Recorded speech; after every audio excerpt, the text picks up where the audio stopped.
మాఘమాసంలో ఆ స్నానం చేసి వెంటనే అమరావతి దర్శనం చేయడం మహత్భాగ్యం. చాలా అందంగా చాలా జాగ్రత్తగా గణన చేసి ఉంచారు. అందుకే రెండు ఆయనములుగా విభాగం చేశారు. ఒకటి ఉత్తరాయణం, ఒకటి దక్షిణాయనం.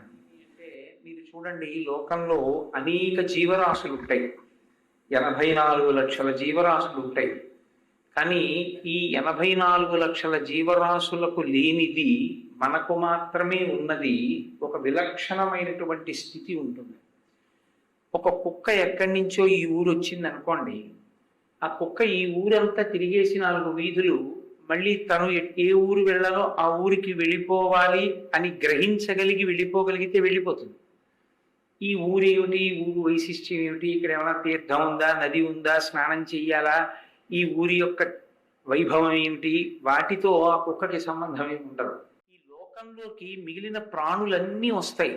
కానీ వచ్చిన ప్రాణులన్నీ దేని కొరకు వస్తాయంటే కేవలముగా కర్మ ఫలితమును అనుభవించడానికి మాత్రమే వస్తాయి. ఆ కర్మ యొక్క ఫలితాన్ని అనుభవించేసి గతంలో చేసుకున్నటువంటి కర్మలలో కొంత భాగాన్ని జీవుడు ఇప్పుడున్న శరీరంతో అనుభవిస్తాడు. ప్రారబ్ధము అంటారు. ఆ ప్రారబ్ధాన్ని అనుభవించి వెళ్ళిపోతాయి తప్ప ఇప్పుడు చేసుకున్న కర్మల వలన ఉన్నత గతులను పొందడం కానీ, జన్మరాహిత్యాన్ని పొందడం కానీ, ఈశ్వరుణ్ణి చేరుకోవడం కానీ ఆ ఉపాధులకు సాధ్యము కాదు. కేవలము మనుష్య ఉపాధికి మాత్రమే ఇది సాధ్యం. అందుకే మనం తెలుసుకోగలం, ఈ ఉపాధితో వచ్చినటువంటి వాడు ఏది చెయ్యడం వల్ల భగవంతుణ్ణి చేరుకోగలడు అన్న విషయాన్ని తెలుసుకోవడానికి కావలసినటువంటి పరిజ్ఞానము ఈ శరీరమునందు ఈశ్వరుడు బుద్ధి రూపంలో నిక్షేపించాడు. మిగిలిన ప్రాణులకి లేదు. కాబట్టి కాల గణన, దేశము, ఈ రెండిటి యొక్క వైభవమును మనుష్య ప్రాణి సతతము లోపల తిప్పుతూ ఉండాలి. కాలము యొక్క వైభవాన్ని తెలుసుకోకపోతే ఒకసారి కాలము కానీ దాటిపోయిందో ఇక మళ్ళీ యోగ్యమైన కాలము లభించాలి అంటే చాలా సమయం పడుతుంది. మీరు చూడండి, వర్షాలు పడేసరికి భూమినంతటినీ దున్ని విత్తనాలు వేసి ఏ రైతు సిద్ధంగా ఉంటాడో అతని పొలంలో పంట బాగా పండుతుంది. అప్పుడు బాగా నిద్రపోయాడు అనుకోండి, ఆ తర్వాత అతను ఎంత కష్టపడినా పక్కన జాగ్రత్త పడినటువంటి రైతుతో సమానమైనటువంటి ఫలసాయమును అతను పొందలేడు. కారణం ఏమి అంటే ఏ కాలమునందు ఏ పని చెయ్యాలో ఆ పని ఎవరు చేస్తాడో అతడు మాత్రమే ప్రయోజనమును పొందుతాడు. అందుకే కాలమునకు చాలా చాలా విలువ ఉంటుంది. ఋషులు కాలాన్ని విభాగం చేసి ఉంచారు. ఒక సంవత్సరాన్ని ప్రమాణంగా తీసుకొని సంవత్సర ప్రమాణముగా కలిగినటువంటి కాలమును 2 ఆయనములుగా విభాగం చేశారు. ఆయనము అన్న మాట మీరు ఎక్కడొచ్చినా ఒకటి గుర్తు పెట్టుకోవాలి. ఆయనము అంటే కదలిక. మాఘమాసంలో విడిచిపెట్టాడు, అందుకని ఉప్పగా ఉంటాయి. కాబట్టి ఒక్క మహాపర్వాల్లో తప్ప సముద్రానికి స్నానం లేదు. పైగా సముద్ర స్నానానికి మహాసంకల్పంతో చెయ్యాలి. మామూలు సంకల్పంతో సముద్ర స్నానం చేసి బయటకు వస్తే పాపం వస్తుంది. పక్కన మహాసంకల్పం చెప్పేవాడన్నా ఉండాలి, మీకన్నా రావాలి. రెండింటిలో ఏదో ఒకటి చెయ్యాలి. మహాసంకల్పం ఉచ్చారయిష్యా అన్నారనుకోండి, మేము మహాసంకల్పం చదువుతున్నాం అని చెప్తారు బ్రహ్మస్థానంలో ఉన్నవాళ్ళు. అదొకటి ఎందుకు చెప్తారంటే ఒళ్ళు దగ్గర పెట్టుకో. స్నానం అనేటటువంటిది వేదమునందు అత్యంత పవిత్రమైనటువంటి కర్మ. స్నానము అంటే కేవలముగా ఏదో శరీరాన్ని రుద్దుకుని శరీరాన్ని బాగా ఉంచుకోవడానికి చేసేది మాత్రమే కాదు. స్నానము 6 రకములైనటువంటి ప్రయోజనముల కొరకు 6 విధములుగా చేస్తారు అని చెప్పింది వేదం. అందులో మొట్టమొదటి స్నానానికి మలాపకర్షణ స్నానము అని పిలుస్తారు. 2వ స్నానాన్ని క్రియాంగ స్నానము అని పిలుస్తారు. 3వ స్నానాన్ని క్రియాస్నానము అని పిలుస్తారు. 4వ స్నానాన్ని కామ్య స్నానము, 5 తీర్థ స్నానము, 6 నైమిత్తిక స్నానము అని స్నానము 6 రకాలుగా చేస్తారు. 6 రకాలుగా అంటే నా ఉద్దేశ్యం 6 సార్లు చెయ్యమని కాదు. స్నానము 6 విధములై ఉంటుంది. స్నానము అన్న మాటకి యథార్థమైన అర్థం నిలబడి నీళ్లు పోసుకొనుట కాదు. మనం వేరు పాత్రలోని నీరు తీసి పోసుకోకూడదు. మజ్జనం అంటే శరీరము మునక వేయాలి. అంటే దాని అర్థం ఏమిటి? నదీ తీరమునందు నువ్వు ఉండి నదిలో స్నానం చెయ్యి అని అర్థం, అథవా చెరువులోనో ఏట్లోనో స్నానం చెయ్యమని. మరి అలా లేకపోతే ఏం చెయ్యాలండి అంటే గౌడ స్నానం తప్పదప్పుడు చెంబుతో నీళ్లు తీసి నీ మీద నువ్వు పోసుకోవాలి. కానీ స్నానము మొట్టమొదటి స్నానం దేనికి చేస్తారు అంటే మలాపకర్షణము కొరకు.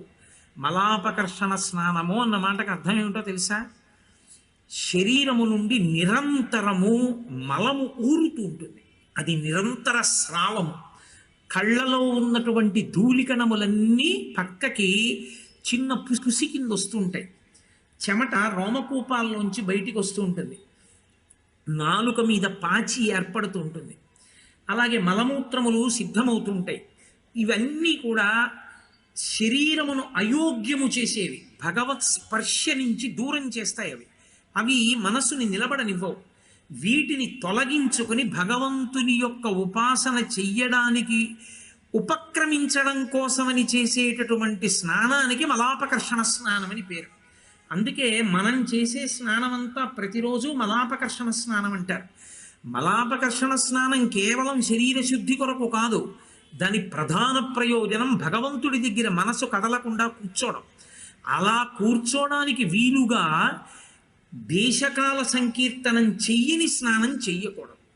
దేశకాల సంకీర్తనం అంటే మళ్ళీ ఒకసారి చెప్పాలి.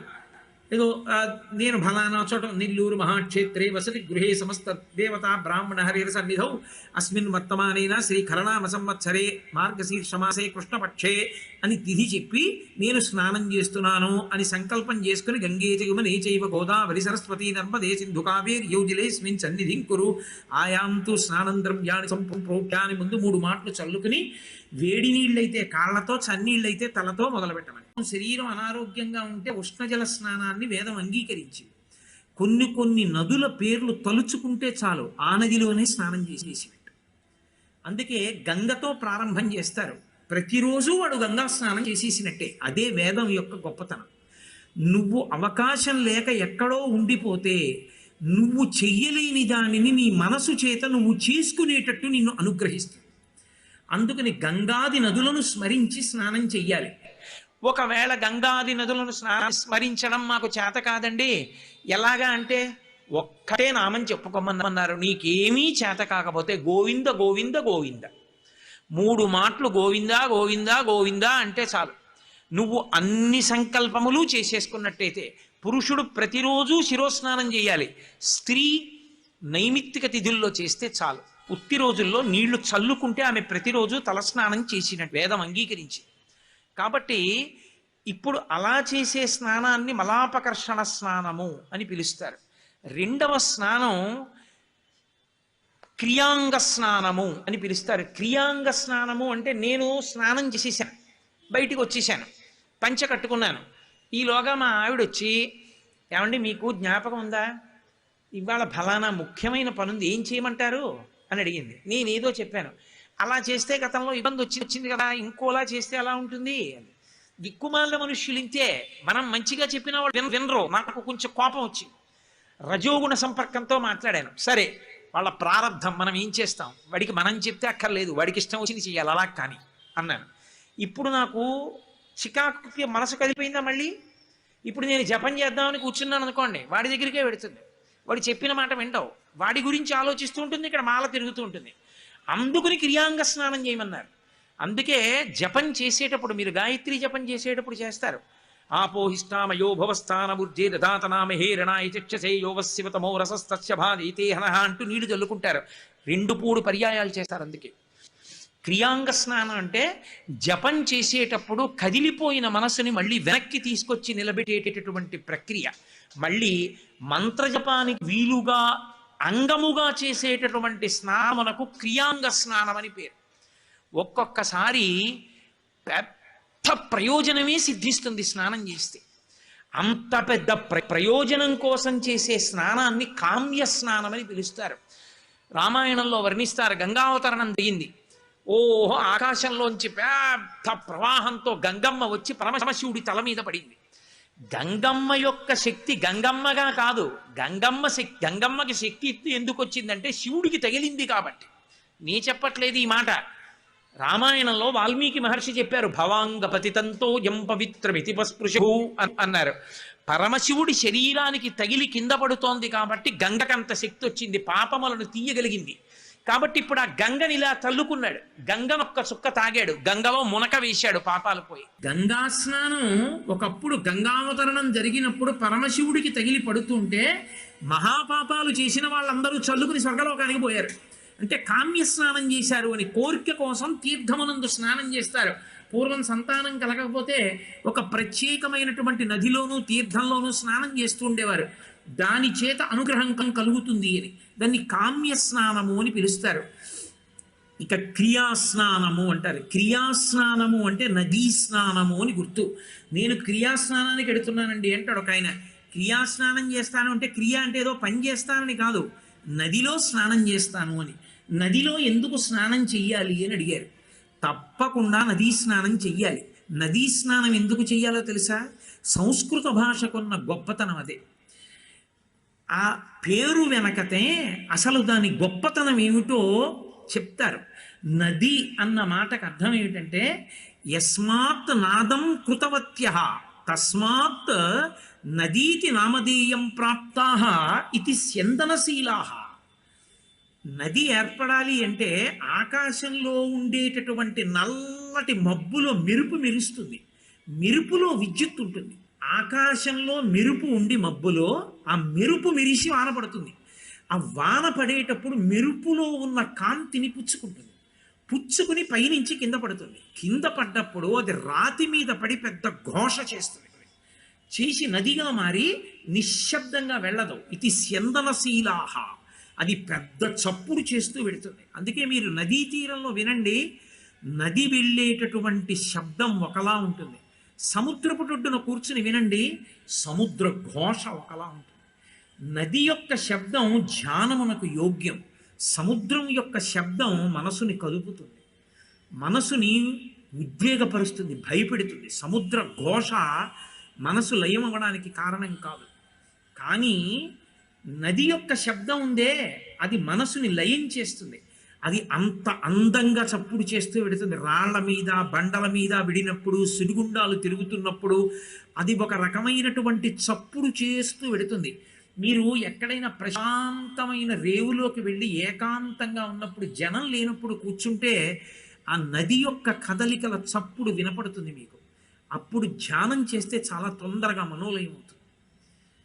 అంత గొప్ప చప్పుడు చేస్తూ ప్రవహించేటటువంటి దాన్ని ఇది స్యందనశీలాహ నది అని పిలుస్తారు. ఆ నది రావడమే అంత గొప్పగా వస్తుంది. అందుకనే దాని యొక్క నీటి యందు రోగములను హరించగలిగినటువంటి శక్తి, పాపమును తీయగలిగిన శక్తి ఉంటాయి. అన్నం తింటే కడుపు నిండుతుందండి అంటే అన్నం తిని కడుపు నిండడం తెలుస్తుంది. అన్నం తిని కడుపు నిండి తిన్న అన్నం పచనమై రక్తంగా ఎలా మారిపోయిందో నీకు కనపడుతోంది. ఆ రోజు నీకు కనపట్టలేదైనా నువ్వు నమ్ముతున్నావా, నమ్మట్లేదా? నది కూడా అంతే. ఇది కనపడకపోయినా ఎలా నమ్ముతున్నావో పరమేశ్వరుడు చెప్పిన వేదాన్ని అలాగే నమ్మాలి. ఇది నా కడ్డితో చూస్తే నమ్ముతానండి అంటే ఇది నీ రక్తంగా మారడం నువ్వు చూస్తున్నావా, ఎలా తింటున్నావు? ఇది ఎంతో అది అంతే. నదీ స్నానము చేత పాప పరిహారం అవుతుంది. అందుకే పురుషుడు ప్రవాహానికి అభిముఖం చెయ్యాలి, స్త్రీ వాలు చెయ్యాలి. శ్రావణ మాసం స్నానం చేయకూడదు. ఎందుచేత అంటే పురిటి సమయం. ప్రతిదానికి పురిటి కాలం ఉంటుంది. చింతకాయకి కూడా పురిటి కాలం ఉంటుంది. పురిటి కాలమునందు తినడాన్ని శాస్త్రం అంగీకరించదు. పురుడు తీరిపోవాలి అంటారు. అందుకే జున్ను పాలు తాగరు. జున్ను పాలు తెలియకుండా తాగేస్తే మళ్ళీ ఉపనయనం చేసుకోవాలి. శ్రీరామాయణం చదవండి కావాలంటే. అందుకే జున్ను అందరూ తినరు. జున్ను ముట్టుకోనండి అంటారు. ఉపనయనం అయిపోయిన తర్వాత ఎలా తీశారో తెలియదు, అందుకే జున్ను ముట్టుకోరు పెద్దలు. కాబట్టి ఆ నదీ స్నానం అంత గొప్పది. శ్రావణ మాసంలో అది పుట్టల మించి కూడా వచ్చేస్తుంది. నీకు ఇక్కడ వానలేదు, ఎక్కడ వానబడిందో శ్రావణ మాసం, అది పైన పుట్టల మించి ఎక్కువస్తుంది. పుట్టలో ఉన్న పావులు నీటిలో కొట్టుకొస్తూ ఉగ్రతతో ఉంటాయి. నువ్వు చీకట్లో తెల్లవారకట్ట స్నానం చేస్తే కాటేస్తుంది అది. అందుకని శ్రావణ మాసంలో నదీ స్నానం నిషేధింపబడింది, చెయ్యవద్దు అంది వేదం. మళ్ళీ భాద్రపద మాసంలో స్నానం చెయ్యొచ్చు. ఆ భాద్రపద మాసంలో మట్టి అవి కలిసిపోయి కొత్త వరదతో నీరు ఎర్రగా ఉండి తాగితే అతిసార వ్యాధులు వస్తాయని ఓషధీతత్వంతో నదిని శుభ్రం చెయ్యడానికి కేవలం ఆకులు అలమడం వేయడం కాదు, ఏ ఏ ఆకులను పట్టుకెళ్ళి నీటిలో కలపడం వల్ల నీరంతా పరిశుభ్రమై ఓషధీతత్వాన్ని పొందుతుందో అటువంటి 21 పత్రులను నిర్ణయించి విఘ్నేశ్వరుడికి పూజ చేసి తీసుకెళ్లి నిమజ్జనం చేస్తారు నదిలో. ఈ ఆకులన్నీ కలిసి కొత్త నీటిలో ఉండేటటువంటి సూక్ష్మ క్రిములు మరణిస్తాయి. మారేడు, నేరేడు, మారేడు, నెలవంక, మామిడి, దుర్వార, చెంగల్వ, ఉత్తరేణు వేరు వేరుగా తెచ్చి వేట్కతో పూజింత్రు పర్వమున దేవగణపతికి నిపుడు అని మనం చదువుతాం కదా. ఆ పత్రులన్నీ ఓషధీతత్వం ఉన్న పత్రులు. ఓషధీతత్వం ఉన్న పత్రులు కొత్త నీటిలో ఉండేటటువంటి సూక్ష్మక్రిములను చంపగలిగిన వాటిని ఋషి నిర్ణయం చేశాడు. వాటిని ఈశ్వరుడికి ఆరాధనం చేస్తే అర్ఘ్యం సమర్పయామి, పాద్యం సమర్పయామి అన్నప్పుడు నీళ్లు పోసినటువంటి మట్టి మూర్తిలో నుండి ఈ ఆకులు కలిసి ఒకదాని మీద ఒకటి ఒత్తుకుంటే తడిలో అందులోంచి వేడి పుట్టి ఈ పత్రి పట్టుకెళ్ళి నదిలో కలిపేస్తే ఆ నదిలో ఉన్న సూక్ష్మాంగ జీవులన్నీ మరణించి ఆ నీరు పశువులు, పక్షులు, మనము తాగడానికి యోగ్యమవుతుంది. పూర్వం ఈశ్వరారాధనగానే నీటిని శుభ్రం చేసుకున్నాడు తప్ప లౌకిక ప్రయత్నాలు, రసాయనాలు వాడ్డాలు ఈ జాతికి తెలియదు. ఏది చేసినా ఈశ్వర కృపగానే. భాద్రపద మాసంలో స్నానం, విఘ్నేశ్వరుడి యొక్క నిమజ్జనం. కాబట్టి నదీ స్నానము దేని కొరకు చేస్తాడు అంటే నదీ స్నానము వలన విశేషమైనటువంటి భగవద్ అనుగ్రహాన్ని సంతరించుకుంటాడు. అందుకని నదీ స్నానం చెయ్యాలి. తేజస్సు పొందుతాడు. అది ఓషధుల మించి ప్రవహిస్తుంది. ఓషధులు రాత్రి వేళ చంద్రకిరణముల చేత ప్రకాశిస్తాయి. చంద్రకిరణముల యందు అమృతత్వం ఉంటుంది. అందుకే సుధాకిరణుడు అని పేరు. ఆ అమృత కిరణములన్నీ కూడా నీటిలో పడతాయి. నీటిలో పడితే రాత్రంతా నది అమృత కిరణముల యొక్క శక్తిని పొందుతుంది. పొందిన తరువాత అప్పుడు ఆ శక్తితో కూడుకున్నటువంటి నీటి యందు శరీరాన్ని మజ్జనం చేశాడనుకోండి, ఆ అమృతతత్వం శరీరంలోకి ప్రవహిస్తుంది. ప్రవహించి మనసు భగవదాభిముఖ్యం అవుతుంది. శరీరము రోగగ్రస్తం కాకుండా ఆరోగ్యంతో నిలబడుతుంది. అందుకని 6 రకముల స్నానములలో క్రియాస్నానాన్ని శాస్త్రం విధించింది. నదీ స్నానం చెయ్యవలసిందే. ప్రవహిస్తున్నటువంటి నది యందు స్నానము అంత ఉత్తమోత్తమము. కాబట్టి 6 స్నానములలో మలాపకర్షణ స్నానము, క్రియాంగ స్నానము, కామ్య స్నానము, క్రియాస్నానము, తీర్థస్నానము. తీర్థస్నానము అంటే తీర్థములు అని ఉంటాయి. దాంట్లో స్నానం కోసమే వెడతాం మనం. అందుకే ఈశ్వర దర్శన యాత్ర, క్షేత్రయాత్ర అనరు, తీర్థయాత్ర అంటారు. తీర్థయాత్ర అన్న మాటకు అర్థం ఏంటంటే పూర్వం తీర్థయాత్రకు వెడుతున్నాడు అంటే 2 గామంచాలు 2 తువ్వాళ్ళు అంతే. ఎందుకని వాడు వెళ్ళేది తీర్థాల్లో స్నానం చేయడానికి. అక్కడ ఏ తీర్థం ఉన్నదో దాని ఎందు గ్రుక్కులిడతాడు. తీర్థమునందు అంగిరసాది మహర్షులు ఒకానొకప్పుడు గొప్ప యజ్ఞయాగాది క్రతువులు చేసి వాళ్ళు ఈ లోకాన్ని విడిచిపెట్టి వెళ్ళిపోయే ముందు గొప్ప తేజస్సుని తీర్థముల యందు నిక్షేపించి వెళ్ళిపోయారు. ఎవరు అక్కడికి వెళ్ళి స్నానం చేస్తారో వాళ్ళకి విశేషమైనటువంటి తేజస్సు కలుగుతుంది. పాపరిహారం అవుతుంది. యజ్ఞయాగాది క్రతువుల శక్తి కలుగుతుంది. అందుకని తీర్థ స్నానం. గంగానదికి వెళ్ళాడు అనుకోండి, గంగా స్నానం చేస్తారు కాశీలో. కానీ ప్రధానం మణికర్ణికా తీర్థ స్నానం. ఒక్కొక్క చోటికి వెళ్ళినప్పుడు ఒక్కొక్కటి తీర్థం ఉంటుంది. ఆ తీర్థమునందు స్నానం చెయ్యాలి. ఆ స్నానం చేసి మనుష్యుడు తన యొక్క పాపమును పరిహరించుకుంటాడు. భగవంతునికి దగ్గరవడానికి కావలసిన తేజస్సు పొందుతాడు. కాబట్టి దానిని తీర్థ స్నానము. 6వ స్నానం ఉంటుంది, దానిని నైమిత్తిక స్నానం అంటారు. స్నానం ఎప్పుడు పడితే అప్పుడు చెయ్యకూడదు. అర్ధరాత్రి విడిచి నేను స్నానం చేస్తానండి అని చేయకూడదు. స్నానం చేయడానికి వేళాపాళా ఉంటాయి. ఇష్టం వచ్చినట్టు స్నానం చేయకూడదు. కానీ కాలంతో నిమిత్తం లేకుండా ఎప్పుడైనా చేసే స్నానం ఒక్కటే నైమిత్తిక స్నానం అంటారంటే శివస్పర్శ కలిగిందనుకోండి, ఏ కారణం చేతనో శవాన్ని ముట్టుకున్నాడు, వెంటనే తేజస్సు క్షయమైపోతుంది. దాన్ని నిలబెట్టుకోవడానికి ఏం చేస్తారంటే ఉత్తర క్షణంలో శిరస్నానం చేసేస్తారు. ఎక్కడికో అక్కడికి వెళ్ళి శిరసాదిగా స్నానం చేసేసి ఆ బట్టలు విడిచిపెట్టి యజ్ఞోపవీతాన్ని తీసేసి కొత్త యజ్ఞోపవీతం వేసేసుకుంటారు. 4 విషయాలు మీకు మనవి చేస్తాను, వాటిని శ్రద్ధాళువులై గమనించెదరుగాక. ఇక్కడ నుంచి బయలుదేరిన తరువాత మరునాడు తెల్లవారుజామున కృష్ణానది స్నానానికి తీసుకెడతారు అమరావతి దగ్గర. అమరావతి దేవాలయం పక్కన కృష్ణానది ప్రవహించడం వెనక ఒక పెద్ద రహస్యం. మిగిలిన క్షేత్రాల్లా కాదు. ఎందుచేతనంటే పూర్వం తారకాసురుడనేటటువంటి రాక్షసుడు మెడలో శివలింగాన్ని ధరించి తిరుగుతూ సమస్త లోకాలు భీతిల్లేటట్టుగా చేస్తే ఆయన్ని చంపడం కోసం పరమశివుని యొక్క కుమారుడైనటువంటి సుబ్రహ్మణ్యుడు సర్వసైన్యాధిపత్యం వహించి తన యొక్క ఆయుధంతో మొట్టమొదట తారకాసురుని మెడలో ఉండేటటువంటి శివలింగాన్ని భేదించాడు. శివలింగం విషయంలో పెద్దలు ఒక మాట చెప్తారు, లింగం అరిగిపోయి ఇంత ముక్కున్నా అదే లింగం. కాబట్టి ఇప్పుడు ఆ లింగం 5 ముక్కలై పడింది. 5 ముక్కలు ఎక్కడ పడ్డాయో అక్కడ 5 ఆరామములు వచ్చాయి. అవే సామర్లకోటలో భీమారామము, ఆ తర్వాత తూర్పుగోదావరి జిల్లాలోదే దక్షారామము, పశ్చిమ గోదావరి జిల్లాలో క్షీరారామము, ఆ తర్వాత అక్కడే ఉన్నటువంటిది ఆ గునుపూడి భీమవరంలో ఉన్నటువంటి ఒక ఆరామము, ఆ తర్వాత పాలకొల్లులో ఉన్నటువంటిది, గునుపూడి భీమవరంలో ఉన్నటువంటిది, అమరావతిలో ఉన్నటువంటి అమరారామము గుంటూరు జిల్లా. ఈ 5 లింగముల యొక్క ముక్కలు పడిన చోట 5 ఆరామములు వెలిశాయి. ఇంద్రుడు స్వయంగా దేవతల బాధలు చూడలేక ప్రార్థన చేస్తే సుబ్రహ్మణ్యుడు సర్వసైన్యాధిపత్యం వహించి తారకాసుర సంహారం చేశాడు. ఇంద్రుడే ప్రతిష్ఠ చేయడానికి వెళ్ళినటువంటి లింగం ఆ కృష్ణానది ఒడ్డున ఉన్నటువంటి అమరావతి క్షేత్రం. కానీ ఇంద్రుడు ఒక మాట అడిగాడు. అక్కడ శివలింగం పడగానే తెల్లటి స్వరూపంతో పైకి పెరిగిపోయింది.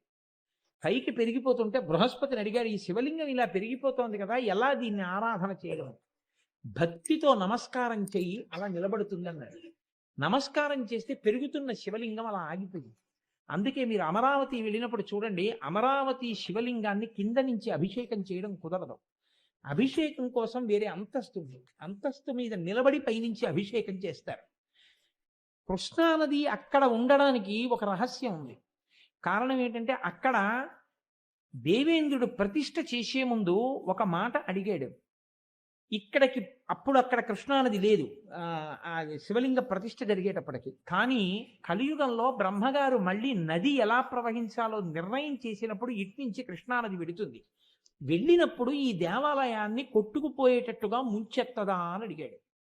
అడిగితే దేవతలు ఆ రోజున ఒక మాట చెప్పారు, దీన్ని క్రౌంచము అని పిలుస్తారు. ఈ కొండని దీన్ని చుట్టూ తిరుగుతుంది తప్ప ఇక్కడకొచ్చేటప్పటికి మాత్రం కృష్ణ ఎన్నడూ ఈ కొండని ముంచెత్తదు, దీని మీద శివలింగం అలాగే ఉంటుంది అని చెప్పారు. అందుకే అక్కడికి వెళ్ళి దేవతలు చాలా కాలం స్నానం చేసి ఆ దేవాలయంలో ఆరాధన చేసి ఎటువంటి కష్టాలనైనా సరే తట్టుకోవడానికి వీలుగా అసురులను జయించగలిగిన బలాన్ని అక్కడ ఆరాధన చేసి పొందారు. అందుకే అమరావతి క్షేత్రానికి వెళ్ళి దర్శనం చేసిన, కృష్ణానదిలో స్నానం చేసిన ఒక ఫలితం వేస్తారు. కృష్ణానదిలో స్నానం చేసి అమరావతి దేవాలయ ప్రవేశం చేసేటప్పుడు ఒక విషయాన్ని మీరు గమనించాలి. కృష్ణానదిలో స్నానం చేస్తే ఏ ఫలితం వేస్తారంటే గంగాముఖమునందు స్నానం, అంటే హరిద్వార్ గంగా స్నానంతో సమానం. అక్కడ నుంచి మీరు స్నానం చేసి ఒడ్డుకొచ్చి తల ఎత్తి చూస్తే 3 ప్రాకారములు కనపడతాయి అమరావతి. ఆ 3 ప్రాకారములే త్రిగుణాతీతుడైనటువంటి పరమేశ్వరుడు లోపల ఉన్నాడు, అక్కడ విలిశాడని గుర్తు. మీరు ఆ దేవాలయంలోకి వెళ్ళినప్పుడు అక్కడ ఉండేటటువంటి అమ్మవారి పేరు చాలా చమత్కారమైనటువంటి పేరు, బాలచాముండా అని పేరు. ఆవిడకి బాలచాముండేశ్వరి అని పేరు. అది పంచాయతన దేవాలయం. అక్కడ శివుడు, పార్వతి అంటే అంబిక, విష్ణువు, అక్కడ శ్రీ మహావిష్ణువుకి వేణుగోపాలస్వామి రూపంలో ఆరాధన జరుగుతుంటుంది, శివకేశవ అభేదంగా. అక్కడ వేణుగోపాలస్వామి, వినాయకుడు, సూర్యనారాయణమూర్తి, సూర్యనారాయణ ప్రతిష్ఠ జరిగింది ఆ దేవాలయంలో. కాబట్టి శివ పంచాయతనంతో కూడినటువంటి దేవాలయం అమరావతి. మాఘమాసంలో ఆ స్నానం చేసి వెంటనే అమరావతి దర్శనం చేయడం మహత్భాగ్యం. దాని గురించి స్కాంద పురాణంలో ఒక మాట చెప్తారు.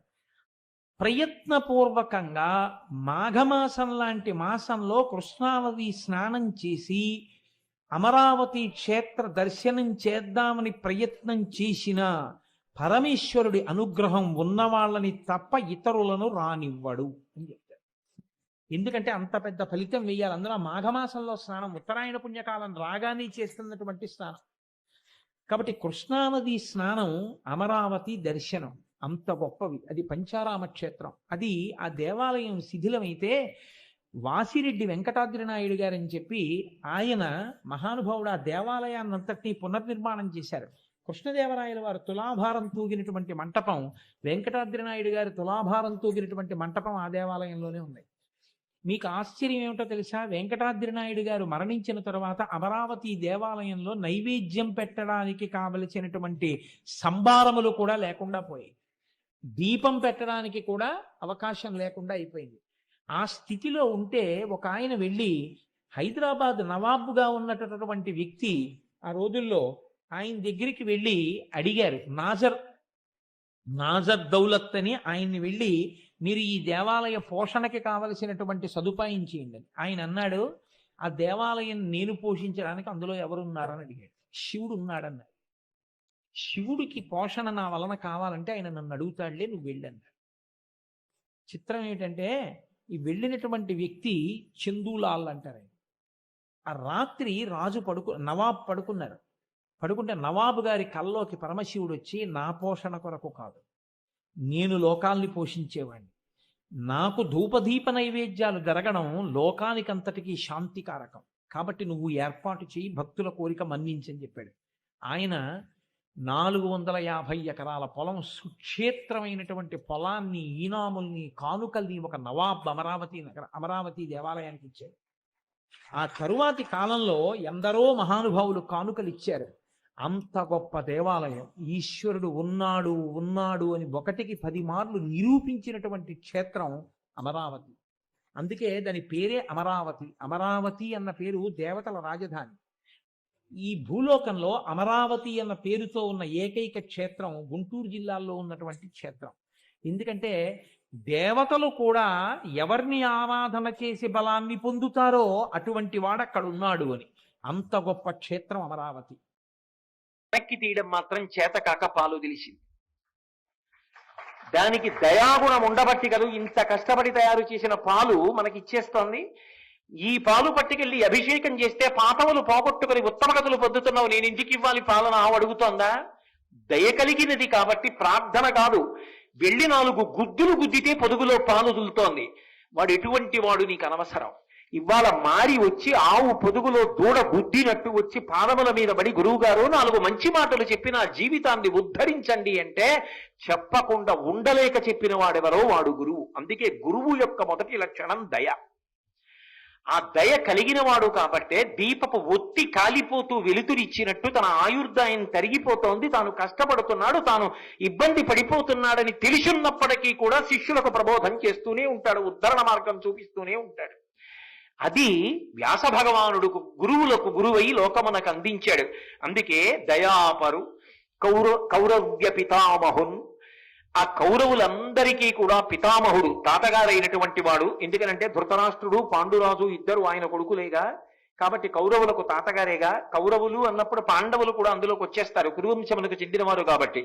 కౌరవులకు తాతగారైనటువంటి వాడు, తాతగారు అనేటప్పటికీ వయస్సులో పెద్దవాడు కదా, గౌరవనీయుడు కదా.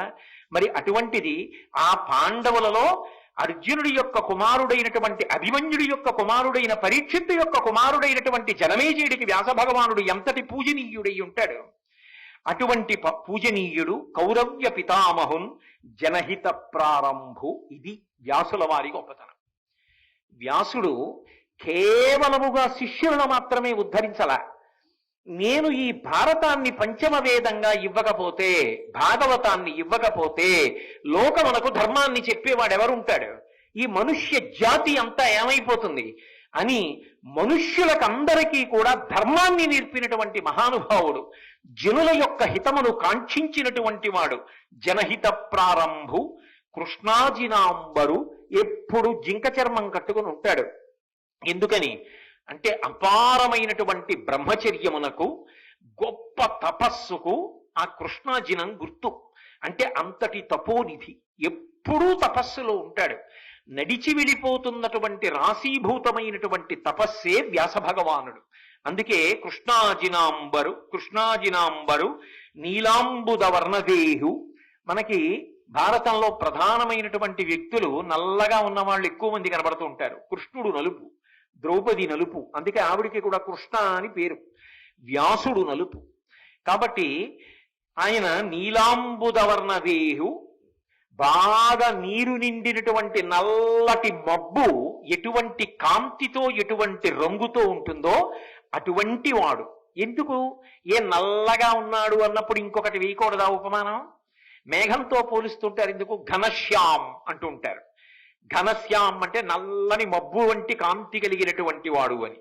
మబ్బు ఎక్కడో సముద్రంలో ఉన్నటువంటి ఉప్పు నీరు తాగి తీయటి నీటిగా మార్చి ఆధారం లేనటువంటి ఆకాశ మార్గంలో ప్రయాణం చేసి వచ్చి పగలు 45 డిగ్రీల ఎండ కాసిందని శోషించిపోయి తప్పించిపోయి విసురుకొని తాళలేక ఇక నీరసపడిపోయి నిద్రపోతున్నటువంటి వాళ్ళందరికీ కూడా శాంతి కల్పించడానికి వీడొచ్చి నాకు స్వాగతం పలికాడా లేదా అని కూడా చూడకుండా అర్ధరాత్రి వేళ వచ్చి వర్షించేసి తన దగ్గర ఉన్నటువంటి నీళ్లన్నీ ఒలకబోసేసి తాను దూది పింజలా అయిపోయి వచ్చినప్పుడు నిండు గర్భిణిలా మెల్లగా వచ్చి అన్నీ ఇచ్చేసిన తర్వాత నాకెవడైనా లేచి కృతజ్ఞత చెప్తాడా అని చూడకుండా దూది పింజలా అయిపోయి వడివడిగా ఆకాశంలో వెళ్ళిపోతుంది. నాకు కృతజ్ఞత చెప్పమని కూడా అడగదు. మబ్బు లోపల నీరు ఉండి నీటి చల్లతనం మబ్బుకుండి ఆ నీటినిచ్చి ఒకరి కృతజ్ఞత ఆశించకుండా వెళ్ళిపోయే మబ్బు లోకమునకు ఎలా ఉపకారం చేస్తుందో అలా తాను వేదమయుడై జన్మించి లోకమునకంతటికీ కూడా ప్రమాణవాక్కులనిచ్చి భారతాన్నిచ్చి భాగవతాన్నిచ్చి అనుగ్రహించడానికి వచ్చినటువంటి వ్యాస భగవానుడు సాక్షాత్తు నీరు నిండిన నల్లమబ్బుతో పోల్చబడకపోతే దేనితో పోల్చబడతాడు? అందుకే నీలాంబుద వర్ణదేహు అనురూప ప్రాంశున్, ఆయన పొడుగు ఎంత ఉంటాడో దానికి తగినటువంటి లావుగా ఉంటాడు. ఏదో పొట్టిగా లావుగా ఉన్నాడండి అండం కుదరదు, పొడుగ్గా బక్కగా ఉన్నాడండి అండం కుదరదు. ఎలా ఉండాలో అలా ఉంటాడు. అది దేహమునకు ఉండవలసినటువంటి సౌష్ఠవం. కాబట్టి అనురూప ప్రాంశున్ ఉద్యత్ దివాకర రుక్పింక జటాకలాపు, ఉదయిస్తున్నటువంటి సూర్య భగవానుడి యొక్క ఎర్రటి కాంతి అరుణకాంతులు ఎలా ఉంటాయో అటువంటి అరుణకాంతులతో కూడుకున్నటువంటి జటాజూటం ఉన్నవాడు, అటువంటి జటలతో కూడుకున్నటువంటి శిరస్సు కలిగినటువంటి వాడు. ఎందుచేత ఆ జుట్టుకి తైల సంస్కారం ఉండదు, ఎప్పుడు తపస్సులో ఉంటాడు. అలా తపస్సులో ఉన్న కారణం చేత ఆ జుత్తంతా కూడా ఉదయిస్తున్న సూర్యబింబము యొక్క ఎర్రటి కాంతులు ఎలా ఉంటాయో అటువంటి కాంతులతో కూడినటువంటి కేశపాశంగా మారిపోయింది. గత రాగద్వేషం, ఆయనకి రాగము లేదు ద్వేషము లేదు. ఇది చాలా చాలా గొప్ప మాట సుమండి. ఇది ఏదో పద్యంలో చదివేసి చెప్పేసినంత తేలిక విషయం కాదు. మనసు పట్టుకోవాలి అంటే రెండే కారణాలు ఉంటాయి దానికి. ఈ రెండు కారణాల చేతే పట్టుకుంటుంది. ఒకటి రాగము చేత పట్టుకుంటుంది. నాకు ఎవరి మీదైనా చాలా ప్రేమ ఉందనుకోండి అక్కడే తిరుగుతుంది. నాకు మా అబ్బాయి అంటే చాలా ప్రేమ అనుకోండి, ఏం చేస్తున్నా వాడి గుర్తొస్తాడు. పొద్దున నిద్ర లేవగానే వాడు గుర్తొస్తాడు. వాడు ఏం చేస్తున్నాడు, పలహారం చేస్తున్నాడు అనుకోండి, వాడికి పాపం ఇది ఇష్టం, తింటున్నాడో లేదో. భోజనం చేస్తున్నాడు అనుకోండి, అయ్యో కొత్త ఊరగాయ వేసిందే భార్య, వాడు తిన్నాడో లేదో, వాడికి ఇష్టం పాపం కొత్త ఊరగాయ. ఏది చేస్తున్నా వాడు జ్ఞాపకానికి వస్తాడు. ఎందుకని? రాగం ఉన్నది కనుక. అంటే నేను ఒక ఉదాహరణకి చెప్తున్నాను సుమండి. నాకు ప్రేమ ఉంది కాబట్టి పట్టుకుంటుంది మనసు. ద్వేషం ఉందనుకోండి అలాగే పట్టుకుంటుంది. నాకు ఎవరి మీదో విపరీతమైన కోపం ఉందనుకోండి, అప్పుడు ఏం చేస్తుందంటే దాన్ని మీరు ఎంత మళ్ళిద్దామని ప్రయత్నం చేయండి, మళ్ళీ వెళ్ళి ఆ దుర్మార్గుడు నాకు ఇంత అపకారం చేసేశాడు అని చెప్పి వాణ్ణే పట్టుకుని సతాయించేస్తుంటుంది. మీకు పరీక్ష ఏమిటో తెలుసా? మీరు రాగము ద్వేషము దాటి నిలబడగలుగుతున్నారా అని పరిశీలించుకోవాలంటే ఓ పుస్తకాన్ని చదివి కొంతసేపు పుస్తకాన్ని మూసి మీరు ఆ పుస్తకంలో ఎంత విషయాన్ని గమనించారు అని ఆలోచిస్తే, మీరు ద్వేషంతో కానీ రాగంతో కానీ ఉంటే కళ్ళు పుస్తకాన్ని చదువుతాయి తప్ప పుస్తకంలో ఉన్న విషయం మస్తిష్కంలోకి వెళ్ళదు. మీరు దాని గురించి ఆలోచిస్తూ ఉంటారు. నేను ఒక చోట చూశా, వెంకటేశ్వర స్వామి సహస్రదీపాలంకార సేవకొచ్చి కూడా ఎవరినో తలుచుకుని దెబ్బలాడుకుంటున్నారు అక్కడ. గతరాగద్వేషం, ఆయనకి రాగము లేదు ద్వేషము లేదు, మమకారము పెట్టుకోడు ద్వేషము పెట్టుకోడు. ఆయనకంటూ మమకారం ఉంటే శాస్త్రము వలన మమకారం అంతే. కాబట్టి ఇప్పుడు ఆయన మనసు పట్టుకోవడానికి కారణాలు ఏమున్నాయి? ఏమి రాగము లేదు ద్వేషము లేదు. కాబట్టి ఇప్పుడు ఆయన చెప్పిన మాట అది వింటుంది అని గుర్తు.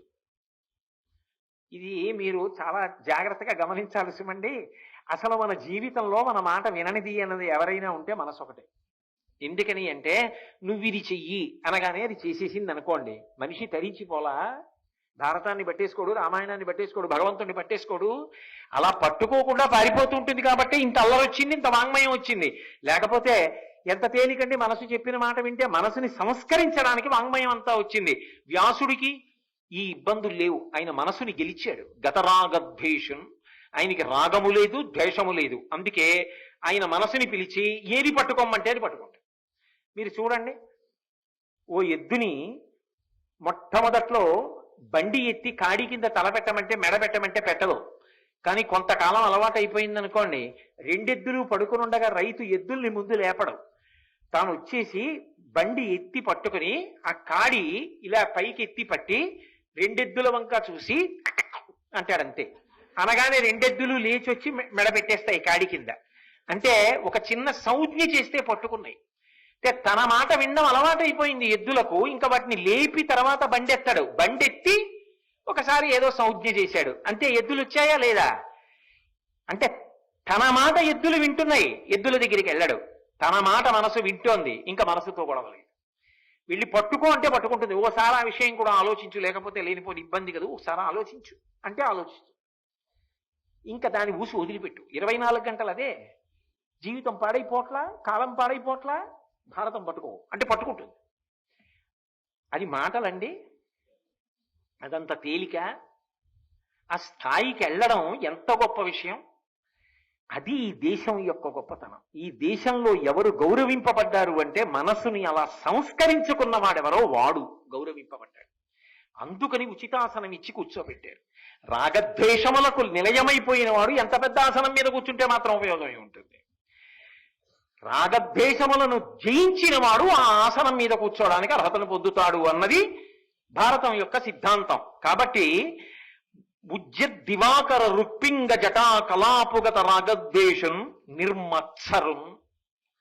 మాత్సర్యము లేదు ఆయనకి. మాత్సర్యము అన్న మాటకు అర్థం ఏమిటి అంటే, ఎప్పుడైనా సరే ఎవరి ఎందైనా దోషం చూపించాలనిపించింది అనుకోండి, అంటే మనకు ఆయన అంటే కిట్టదు. ఎందుకు కిట్టదు అంటే, మనలా ఆయన పాడైపోయే మార్గంలో లేడు అనిపించింది అనుకోండి, అప్పుడు ఏం చేయాలి? ఆయన మీద అసూయ పెరుగుతుంది. అసూయ పెరిగితే ఏం చేయాలి? లేని దోషములు ఉన్నట్టుగా చెప్పాలి. ఇదంతా లేనిపోని అక్కర్లేని కార్యక్రమాలు. మీరు సాధారణంగా చూడండి, సమాజమునందు ఎప్పుడూ కూడా మీకు ముగ్గురు తటస్థిస్తారు. మీరు ఈ ముగ్గురిని దాటి బతకడం మీకు సాధ్యం కాదు. ఒకటి, మీకన్నా తక్కువ స్థాయి వాళ్ళు సమాజంలో కనపడతారు. 2, మీతో సమానులు కనపడతారు. 3, మీకన్నా అధికులు కనబడతారు. పతనం అయిపోవడానికి తేలిక మార్గం ఏమిటో తెలుసా? మనసుకి ఏ శిక్షణ ఇవ్వవలసిన అవసరం లేకుండా మనసు తనంత తాను ఏమని ప్రతిస్పందిస్తుందంటే, నాకన్నా తక్కువ వాడు కనపడ్డాడు అనుకోండి, ఆయనకి ఏమొచ్చండి? అహంకారం. నాతో సమానుడు కనపడ్డాడు అనుకోండి, ఏముందండి? ఆయన బీకాం చదువుకున్నారు, నేను బీకాం చదువుకున్నాను. ఆంగ్ల భాషలో అయితే ఇంకా తేలిక మాట ఉంటుంది. After all is my equivalent counter part అంటాడు. నాతో సమానమైన హోదా అండి. నేను సంతకం పెడితే ఎంతో, ఆయన సంతకం పెడితే ఏమిటి? ఆయన గొప్ప. సమానుడు, ఆదరణ లేదు. తనకన్నా అధికుడు, రంధ్రాన్వేషం. అబ్బే ఏదో వచ్చేసాడు కానండి ఆ పదవిలోకి, ఏమొచ్చండి ఆయనకి? ఇక నువ్వు ఈ ముగ్గురి నుంచి తప్పించుకోలేవు కాబట్టి సమాజమునందు నువ్వేమవుతున్నావు? ఈ ముగ్గురితో సమన్వయంలో పతనం అయిపోతున్నావు. ప్రతి క్షణం నువ్వు జారిపోతున్నావు. ఇతరుల్ని ఏమన్నావో నాకు అనవసరం, వాళ్ళు ఏం పడ్డారో నాకు అనవసరం, నువ్వు పాడైపోయావా లేదా? ఇది తిరిగిందనుకోండి, తనకన్నా తక్కువ వాడు కనపడ్డాడు. ఒకనాడు నాకు